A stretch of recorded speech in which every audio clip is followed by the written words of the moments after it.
السلام علیکم ورحمۃ اللہ وبرکاتہ۔ محترم ناظرین، گزشتہ ویڈیو میں ہم نے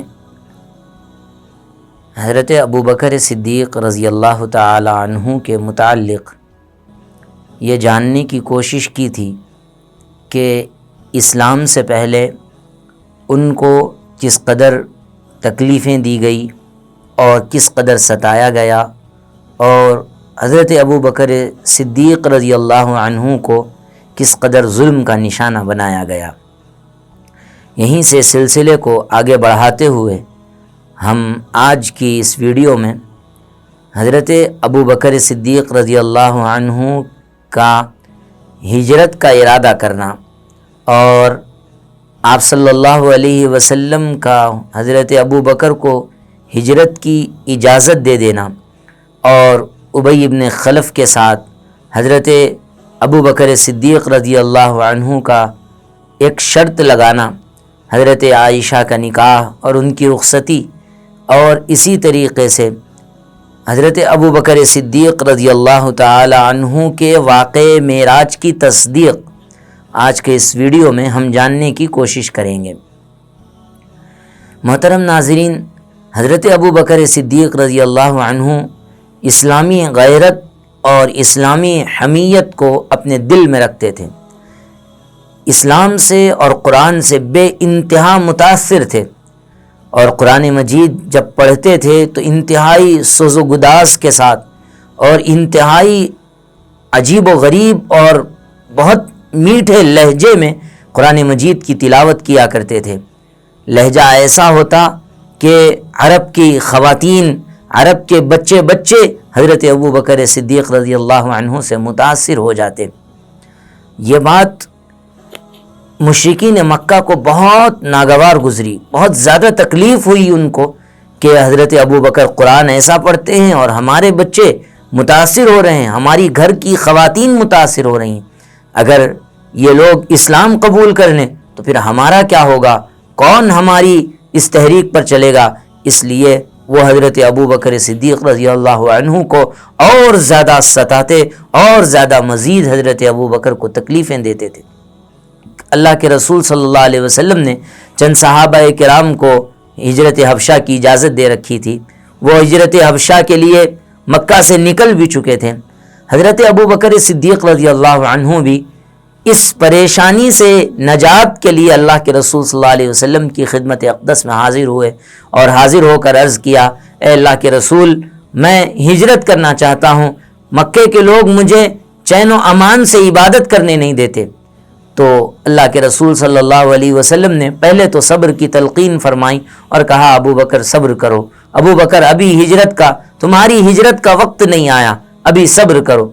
لیکن حضرت ابوبکر صدیق رضی اللہ عنہ اسی اسلامی غیرت اور حمیت کی بنا پر پھر سے اللہ کے رسول صلی اللہ علیہ وسلم سے سوال فرمائے، تو اللہ کے رسول صلی اللہ علیہ وسلم نے حضرت ابوبکر کو اجازت دے دی۔ محترم ناظرین، یہاں سے حضرت ابوبکر صدیق رضی اللہ عنہ کے ہجرت حبشہ کا آغاز ہوتا ہے۔ حضرت ابوبکر صدیق رضی اللہ عنہ اپنے قافلے کے ساتھ مکہ سے حبشہ کی جانب ہجرت کے ارادے سے نکل چکے ہیں اور اپنے ساتھ ایک قافلے کو لے کر نکلے ہیں۔ وہاں پر راہ چلتے چلتے ایک مقام آتا ہے برق الغماد، وہاں پر قریش مکہ کے ایک سردار ابن الدغنہ سے حضرت ابوبکر صدیق رضی اللہ عنہ کی ملاقات ہوتی ہے۔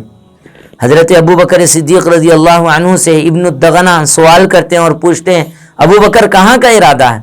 حضرت ابوبکر صدیق رضی اللہ عنہ ساری بات بتا دیتے ہیں اور کہتے ہیں کہ مجھے مکے میں اذیت اور تکلیف دی جا رہی تھی، اس لیے میں مکے سے حبشہ کی طرف ہجرت کرنے کا ارادہ کر کے گھر سے نکل پڑا ہوں تاکہ مجھے وہاں پر چین و سکون کے ساتھ اللہ کی عبادت کا موقع ملے۔ ابن الدغنہ کا جو جواب ہے وہ واقعتاً حیرت انگیز ہے، اور بڑے تعجب کے ساتھ ابن الدغنہ نے حضرت ابوبکر صدیق رضی اللہ عنہ نے سوال کیا، فَإِنَّ مِثْلَكَ يَا أَبَا بَكْرَ، اے ابو بکر، آپ جیسا آدمی، کیا آپ کو ہجرت کے لیے مجبور کیا جا رہا, آپ پر ظلم و ستم کیا جا رہا ہے. لا یخرج ولا یخرج, آپ ہجرت کے لیے نہیں جائیں گے اور آپ کو ہجرت کے لیے نکالا نہیں جائے گا. اور پھر جو باتیں ابن الدغنہ نے حضرت ابو بکر صدیق سے فرمائی ہیں, عین وہی باتیں حضرت خدیجۃ الکبریٰ رضی اللہ تعالی عنہا نے پہلی وحی کے بعد اللہ کے رسول صلی اللہ علیہ وسلم کے متعلق فرمائی تھی. آپ اندازہ کیجئے کیا مقام اور کیا مرتبہ ہے حضرت ابو بکر صدیق رضی اللہ تعالی عنہ کا, اور کیسے عمدہ اخلاق ہیں حضرت ابو بکر کے. ابن الدغنہ نے کہا فَإِنَّ مِثْلَكَ يَا أَبَا بَكْرَ إِنَّكَ تَكْسِبُ الْمَعْدُومَ وَتَصِلُ الرَّحِمَ وَتَحْمِلُ الْكَلَّ وَتُقْرِئُ الضَّيْفَ وَتُعِينُ عَلَى نَوَائِبِ الْحَقِّ, تم مجبوروں لاچاروں کی مدد کرتے ہیں اور خیر کے بھلائی کے کاموں میں ایک دوسرے کا ہاتھ بٹھاتے ہیں اور مظلوموں کی مدد کرتے ہیں, مہمان کا اکرام کرتے ہیں اور کمزوروں کا خیال کرتے ہیں. آپ کو ہجرت کے لیے نہیں نکالا جائے گا, میں آپ کو اپنی پناہ میں دیتا ہوں. پھر حضرت ابو بکر صدیق رضی اللہ عنہ ابن الدغنہ کے ساتھ واپس مکہ تشریف لاتے ہیں. مکے والے بہت زیادہ شور مچاتے ہیں کہ بھائی ان کو جانے دینا چاہیے تھا, ان کو واپس کیوں لے آئے, ہم ان کو امان میں نہیں لیں گے. تو ابن الدغنہ نے کہا تم ایسے لوگوں کو جو لوگوں کے ساتھ بھلائی کا معاملہ کرتا ہے مکہ سے نکال نہیں سکتے. میں اس حضرت ابو بکر کو امان میں لیتا ہوں, اس لیے ابو بکر کو کوئی تکلیف نہیں پہنچائی جائے گی. حضرت ابو بکر صدیق رضی اللہ تعالی عنہ کو امان مل جاتا ہے, لیکن مشرکین مکہ اس پر راضی نہیں ہوتے اور کہتے ہیں کہ ہماری بھی ایک شرط ہے, اگر تم امان دینا چاہو تو وہ شرط یہ ہے کہ ابو بکر سے کہو کہ وہ اپنی عبادت اپنے گھر میں ادا کرے. لوگوں کے سامنے کھلے عام میں اگر عبادت کریں گے تو ہمارے بچے اور ہماری عورتیں متاثر ہوں گی, ہمیں ڈر ہے کہ کہیں وہ لوگ بھی یہ دین کو اور یہ اسلام کو قبول نہ کریں. تو ابن الدغنہ نے یہ شرط رکھی اور حضرت ابو بکر صدیق رضی اللہ عنہ نے اس شرط کو مان لیا. حضرت ابو بکر صدیق رضی اللہ عنہ اب گھر پر ہی عبادت کرتے, لیکن گھر کے صحن میں حضرت ابو بکر نے ایک چھوٹی سی مسجد تعمیر کر لی تھی. اس مسجد میں آپ نمازیں ادا کرتے اور پورے سوز و گداز کے ساتھ اور پورے حب الہی اور انتہائی درد کے ساتھ قرآن مجید کی تلاوت کیا کرتے تھے. پھر وہی بات ہوئی کہ بچے پھر ان سے متاثر ہونے لگے.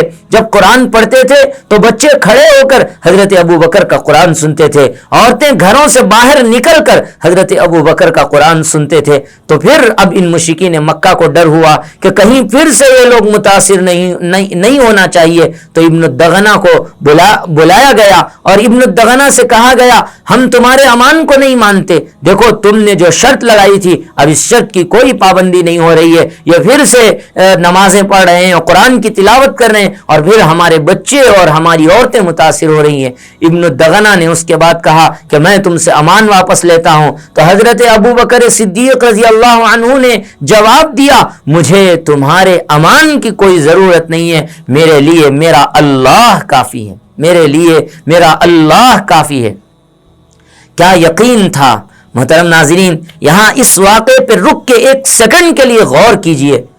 اس قدر تکلیفوں اور مشقتوں, اذیتوں اور بے انتہا ظلم کا نشانہ بننے کے باوجود بھی اللہ پر یقین اور اللہ پر توکل کیسا مضبوط ہے اور کیسا یقین ہے, آپ غور کر کے دیکھ سکتے ہیں. ہمیں چاہیے کہ اس واقعے سے ہم اپنے اندر ایمان اور یقین کی صفات کو پیدا کریں.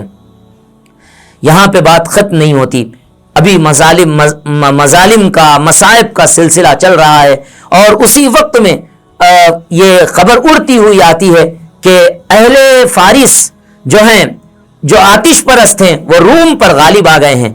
تو وہاں پر ابی ابن خلف جو اللہ کے رسول صلی اللہ علیہ وسلم کے ہاتھوں جنگ احد میں مارا گیا, اس نے یہ کہا, مکے میں شور مچا دیا کہ جس طرح سے فارس جو بت پرستی کرنے والے تھے, جو آگ کی پوجا کرنے والے تھے, وہ اہل کتاب پر, رومیوں پر, عیسائیوں پر غالب آ چکے ہیں, تو ایک دن ایسا آئے گا کہ تم بھی اہل کتاب ہو اور ہم تم پر غالب آئیں گے. تو ابو بکر رضی اللہ عنہ نے ان سے شرط لگا دی. اس وقت میں شرط لگانا جائز تھا, اور اس سلسلے میں قرآن مجید کی آیات بھی ہیں, الف لام میم غلبت الروم فی ادنى الارض وهم من بعد غلبهم سيغلبون فی بضع سنین.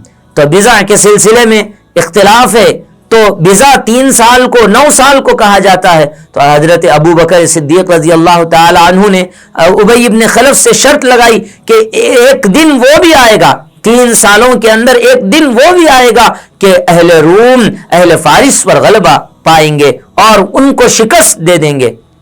تو اللہ کے رسول صلی اللہ علیہ وسلم نے ان سے حضرت ابو بکر سے فرمایا کہ دیکھو تم اپنی مقدار بھی بڑھا دو اور یہ کہو کہ 100 اونٹ پہ ہم اپنی شرط لگائیں گے اور مدت رہے گی 9 سال. اور جنگ احد کے بعد جنگ خیبر کے وقت میں یہ اطلاع ملتی ہے کہ اہل روم اہل فارس پر غالب آ گئے ہیں اور قرآن مجید کی آیت صادق آ گئی ہے.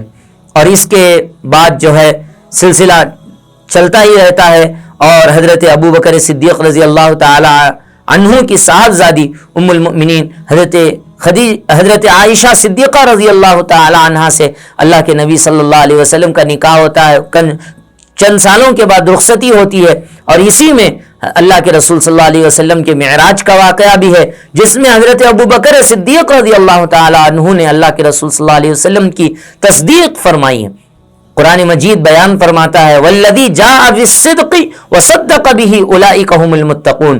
وہ جو صداقت لے کر آئے, وہ جو اپنے ساتھ سچ لے کر آئے اور ان پر اس کو سچ مانا گیا, تو جو سچ ماننے والے تھے وہ حضرت ابو بکر صدیق رضی اللہ تعالی عنہ ہیں. مورخین بتاتے ہیں کہ صدیق کا لقب واقع معراج کی تصدیق کی وجہ سے حضرت ابو بکر صدیق رضی اللہ تعالی عنہ کو اللہ کے رسول صلی اللہ علیہ وسلم نے عطا فرمایا تھا. دیگر اور احادیث میں بھی حضرت ابو بکر صدیق رضی اللہ عنہ کو صدیق کہنے کی وجہ بیان کی گئی. خود اللہ کے رسول صلی اللہ علیہ وسلم نے حضرت ابو بکر کو صدیق فرمایا ہے. انشاءاللہ آئندہ ہم اسی سے آگے بڑھتے ہوئے ہجرت مدینہ کا تذکرہ کریں گے, اور ہجرت مدینہ میں پورا جو گھر حضرت ابو بکر صدیق رضی اللہ عنہ کے گھرانے کی جو قربانیاں ہیں اور واقعہ کیسا ہوا اور کیسے اللہ کے رسول صلی اللہ علیہ وسلم مدینہ پہنچے, انشاءاللہ آئندہ ویڈیو میں ہم آپ سے ڈسکس کریں گے. جزاکم اللہ خیرہ. السلام علیکم ورحمۃ اللہ.